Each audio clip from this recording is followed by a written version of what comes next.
Good morning, everybody. My name is Victor Vergara from the Urban Practice here in the World Bank Institute. Welcome to the E Institute webinar series.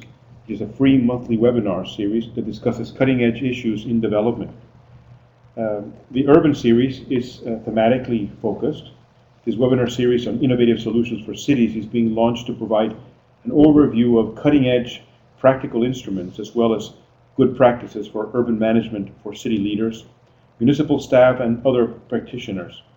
The series will cover three key areas in the urban sector, including urban planning, finance, governance, efficient and inclusive service delivery, and public safety and resiliency.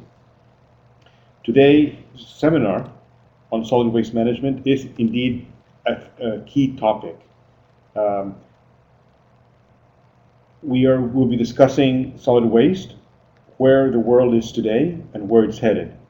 The seminar will introduce key findings of the World Bank recent publication, What a Waste, a global review of solid waste management. The report, for the first time, offers consolidated data on solid waste management generation, collection, composition, and disposal by country and by region. The report also makes projections on solid waste management generation and composition for until 2025 in order for decision makers to prepare plans and budgets for solid waste management for the coming years. We're very pleased to have Dan Hornberg as our speaker. After almost 20 years of operations work in the urban sector in the World Bank, Dan is now an associate professor and Jeff Boyce Research Chair at the University of Ontario Institute of Technology. Prior to joining the World Bank, Dan was a manager of waste management with the government of Bermuda and solid waste manager in Wealth Canada. Dan has worked directly with more than 400 cities in more than 50 countries on urban infrastructure, sustainable cities, and waste management issues. Dan's research now includes energy systems, the role of natural gas, waste management, and moving towards sustainable development through sustainable cities. Dan is a licensed professional engineer and has a master's in environmental engineering and is currently completing a PhD in sustainable cities at the University of Toronto. Dan is also the province of Ontario's Chief Safety and Risk Officer, a board member on Ontario's Waste Diversion Organization, and a member of GDF, Suez, and Phillips Urban Advisory Committees. Dan, with Trinas Badatata, is preparing a paper on peak waste that estimates the date and magnitude of the world's peak solid waste generation. It's a pleasure to have Dan, a former colleague and good friend, today as a presenter. Thank you.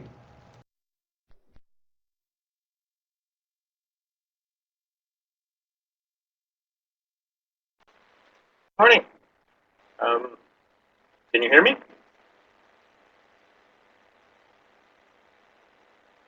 Yes. Okay, great. Well, Victor. Good morning, everyone. Good afternoon, wherever you are. Good evening. The report that Victor mentioned, the What a Waste report, is available on the World Bank's website, part of your tax dollars at work for you, for free. You can just download the PDF if you want, and what I thought we could do today is maybe run through it very quickly, give you the highlights, and also give you a sneak preview of a paper that Prinas Badatata and I are trying to put together. Prinas was the other person who was key in putting together What a Waste, in addition to poor souls like Julianne and Christina, who had to try and get all of the data together. If you do get a copy of What a Waste, you'll see that in the back of it, there's a tremendous amount of tables with waste data that basically make a strong case, that for something as important as solid waste, we sure do have crummy data out there. But we did a collection and I think a pretty good guess, or maybe even more than a guess, an educated estimate, if you will, of where we are today and where we're likely headed. And What a Waste, the global review, was based on something very similar that we did just for Asia 10 years earlier. And we found that the estimates in that original What a Waste were actually fairly conservative. And we can go out on a limb today, and I would argue that what you're about to see now is also conservative. So if you think we have problems today with regard to solid waste, you ain't seen nothing yet. With that, if you, I think I can click here. All right, so yeah, so now I'm an irrelevant academic. This is the ivory tower that I'm meeting you from. Okay, so here, what a waste. Basically, it was Brinas and I thought that we could update the Asian what a waste, and we found that there was pretty good data for Latin America from PAHO, from OECD, obviously. And then there was also a good study done by the World Bank's South Asia group for India. So we figured that we had fairly good data, and I think we were right, except that there's not much data at all for sub-Saharan Africa. But we made, I think, pretty good estimates. So what a waste. It's basically to try and say where are we today and where are we headed, and what should be, as policy advisors or waste managers, be mostly worried about or thinking about. So this is a slide of where we are roughly. Now this is actually, the data is a bit old, so this is where we were in somewhere around 2010, 28, I suppose. And you can see OECD quite a head and shoulders above everybody else. 1.3 billion tons of waste a year. And you can see the relative bubbles of those of our World Bank 6 regions: South Asia, Africa, East Asia, Middle East, North Africa, Europe and Central Asia, and Latin America. And then we just do this, and you can see, voila, the size of the bubbles relative to where they were before and how they're moving up. That's just to 2025. And again, I would argue that those are conservative estimates. And you can actually see that the OECD bubble is coming down per capita, and it is also starting to come down total. And what we've seen is that OECD has actually, particularly in the UK, and the other countries are following, has hit peak waste. But that doesn't help much, and we'll show you that in a second. But you can just see the scale of the increase of these bubbles, East Asia and South Asia, just enormous amounts of waste that are coming their way. And that just sort of shows you just how, and that's only, well, actually now that's less than 12 years away, really. And you can see that in places like China, for example, which is really driving the East Asia phenomenon, they're looking at doubling waste quantities. Enormous amounts of money, enormous challenges that they're facing there. And this is all a reflection of their economies and urbanization. So this is just I put this in as sort of to entice everyone to show up for this lecture, perhaps. This is early. You can't hold us to it. But this is where we think peak waste is headed to 2100. The idea was, well, we figured, hey, look, we came up with an estimate of what waste would be in 2025. Let's just take that a little further to 2100, and where are we headed? And the thing that happens for peak waste is that we will likely not hit peak waste before 2100. It's probably somewhere around 2110, 2115. And what will determine the time and the scale of the peak is Africa. It's not Asia. So everybody's kind of focusing on Asia at the moment for waste, but the real area that we should be focusing on is Africa. And that's, again, simply a function of urbanization and economic growth. And when people get richer, they buy more stuff. When they buy more stuff, they throw more stuff out, and you get more solid waste. Not rocket science, but a bit of a worry nonetheless. Okay, so back to the What a Waste report. These bubbles are really the core of the report. On the left is current, and again, that's a bit out of date. That's really 2010, maybe even some data is 2008.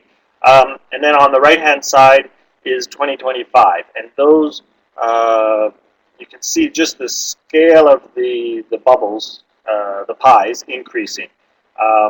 And that one for the lower middle is largely China. And the thing that I think is important to note in all of these is that organics never really goes down. It's still it's the largest fraction of the waste stream. And it really, if one were to look at priorities, it's organics, especially in low and middle income countries. Okay, so waste composition. This is fairly straightforward. Waste composition is obviously dependent on things like geography, climate, where it rains more, you get more organic, yard waste, these sorts of things. And the biggest thing is affluence drives waste generation. But I think it's important also to note that there is a big impact on waste composition from culture. So you can have a country like Japan and Canada, two similar countries in terms of wealth. Canada is almost 70% more per capita waste generation than Japan, simply because of the way societies have evolved and the way people think and have designed their systems to deal with the overall society and therefore the waste that comes out of it. Okay, so waste collection is, from the World Bank's perspective, that is our priority. Waste collection is the single most important thing, I think, in terms of solid waste, simply because solid waste is a huge contributor to localized flooding, and it's also obviously the health impacts of solid waste. If you don't get the waste out from underfoot, it contributes to disease. It also significantly reduces quality of life, and that has a direct link to economic development and sort of the growth of the city. So we have, in OECD, we have virtually 100% collection, but in sub-Saharan Africa, we're still below 50% collection. Amazing, and certainly outlines the scale of the challenges we have. So just think about that for a second. If today we're below 50% collection in some areas, and we're about to see a doubling of waste quantities, it really, just running in place isn't going to help us. We're really needing to redouble, triple, quadruple our efforts in solid waste to get ahead of this problem. Waste disposal, landfilling, by far the most popular waste technology. World Bank, we're still a big fan of landfilling, simply because it's the best way to achieve your environmental objectives for the lowest cost. Nothing comes close to it. Even when you move into more sophisticated waste disposal systems such as incineration, anaerobic digestion, whatever you may have, you will still need a landfill. It's a prerequisite for a good waste management system. The role of recycling never goes away. It's always a part of every community's waste management system. Okay, so this is probably well, I shouldn't confess this, but I will. This is the weakest part of the report, because it's kind of, we did this a little bit at the last minute, but we surveyed a whole bunch of people, looked at a whole bunch of numbers, and tried to estimate the total amount of money that's being spent on waste management today. So again, these numbers, take them with a little bit of a grain of salt, but they're order of magnitude correct. But the thing that when you look at them, you can see the slope of those lines. So for example, down here from 1.5 to 7.7 billion dollars. That's not doubling, that's not tripling, it's more than quadrupling costs in the span of 15 years. Cities are just not going to be able to handle this increasing cost as a response to the increasing waste quantity, especially in the low and middle income countries. So these cost estimates are indicative, but they're indicating trouble on the horizon, I think, or trouble already here. Simply, they're very conservative. We just looked at waste quantities coming, the average costs today, and then the percent of collection efficiency and disposal efficiency. And in all of those cases, we were conservative. So these cost increases are alarming, but they're not alarmist, because they're pretty accurate as a bare minimum that cities should be thinking about. Cities, and I would argue more. I mean, these numbers are just so high that cities can't be expected to do this on their own. So for many of the World Bank client cities, the collection is almost always the largest fraction of the budget. But in many communities, many cities, the solid waste collection, solid waste management is the single largest part of their budget. So it's already the single largest part of their budget, and we're predicting that it's going to grow really fast. That's how you really don't make yourself popular with a mayor, but it's the reality. So waste and environment. I think most people who are in the waste business know much of this in terms of the challenges of waste, why we want to collect it. One thing that's happening in solid waste, I think, at the moment that's worth noting is this reflection on just how much of a global impact such a local issue has, and whether it's looking at shipping waste electronics around the world for recycling, or increasingly people are saying, wait a second, what do we really need to do about climate change? And you start realizing that, wait a second, solid waste is that low-hanging fruit. I mean, it's not a low-hanging fruit, it's fallen, it's ready to be picked up in terms of improving things for climate change while improving quality of life for urban residents. Open burning of waste, big contributor of dioxins, big contributor of particulate matter linked to all sorts of respiratory challenges. So local problems with global impacts is what's starting to become much more prevalent when discussing solid waste. Now, waste management accounts for about 5% of total global greenhouse gas emissions. Now, that is at the 100-year global warming potential, though. There's a lot of people, maybe some of you have heard about the Bill Clinton and his long speech in Sao Paulo, talking about, hey, you know, we shouldn't be thinking about a 100-year global warming potential for climate change because we'll be lucky to get there. We should be thinking sort of much more upstream. And when you start looking at, say, 40-year global warming potential, the impact of methane more than triples. So methane is one of those things that is a big source of emissions from solid waste, and it's getting more and more attention. And therefore you see things like anaerobic digestion, people talking about composting, these sorts of things. And that will definitely increase between now and 2020, when we might have some sort of a climate agreement in place. So now to the World Bank's solid waste portfolio. The World Bank's been in solid waste, I think, almost ever since the World Bank existed. For more than 50 years anyways, the World Bank has had solid waste projects. And the reason for that, there's no mystery. If you want to work with cities, especially low-income country cities, you better be able to deal with solid waste, because in many cities that's their #1 priority. So this is just a graph, a bar graph showing the World Bank's solid waste portfolio, and it is growing, both in terms of total amounts of money as well as number of projects. But some of the solid waste projects and the solid waste program in the bank is a bit lumpy. So for example, the Ganges River project had a big component for solid waste, and it almost, you can see how it affected the total amount of investment. Those are the sorts of things that we will probably see more of going into the future. So this is how the World Bank's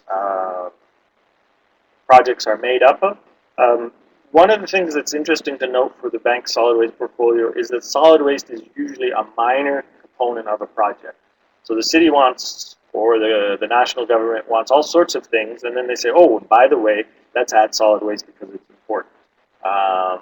And so we have 277 projects that have parts of solid waste components. The area that World Bank tends to focus on is obviously collection, because that's the single most important thing, especially in low-income countries, is getting the stuff out from underfoot. And then once you start collecting the stuff, you need to figure out where to put it, and that's why we tend to have an emphasis on landfills. Now, a challenge that the World Bank has is that solid waste, of all of the municipal services, solid waste is the lowest capital intensive and the highest operating intensive municipal service. So it's difficult to borrow big chunks of money and build big chunks of infrastructure when what you really need is enough money to put fuel in the trucks to collect the waste. Whereas wastewater, for example, it's a big treatment plant, or water supply, it's the infrastructure for that, or roads or dams. The big chunky infrastructure, we tend to have a better mechanism to deal with that than solid waste. But we're getting there. Okay, another thing that I think is worth mentioning and being ready, I think. If if these countries do sign some sort of a climate agreement in 2015. One of the components that will be in that for sure is sort of the son of carbon finance, what comes after Kyoto. The bank had 147 registered CDM projects, and 30 of those are solid waste management. And obviously the majority of those are landfill gas. Again, that's a bit of the low-hanging fruit of CDM projects. So if there is money that's coming from any sort of climate agreement, probably the best place to put it, with the biggest bang for the buck, if you will, is going to be in solid waste. So cities need to be ready to absorb that money. And I don't think there's any problem of that. Cities are very good at that, and their needs are enormous. So just a few concluding thoughts. Solid waste is a little bit like a choreography. It isn't just about getting the infrastructure. It's about getting people to put the waste out in the proper form or the proper day. It's social media. It's looking at landfills versus incineration versus composting. It tends to be perceived to be a simple topic, but it's fairly complicated in the aspects of how you integrate all the parts. Now, everybody sort of working in the solid waste sector is fairly familiar with the hierarchy of waste management, where you sort of say, okay, let's start with collecting the stuff, then landfilling, composting, recycling, reducing. But we're finding things like extended producer responsibility, these sorts of things, or changing the way people pay for waste disposal. These sorts of things are difficult, but they're having an enormous impact in future waste management programs. So that's a quick summary of the report.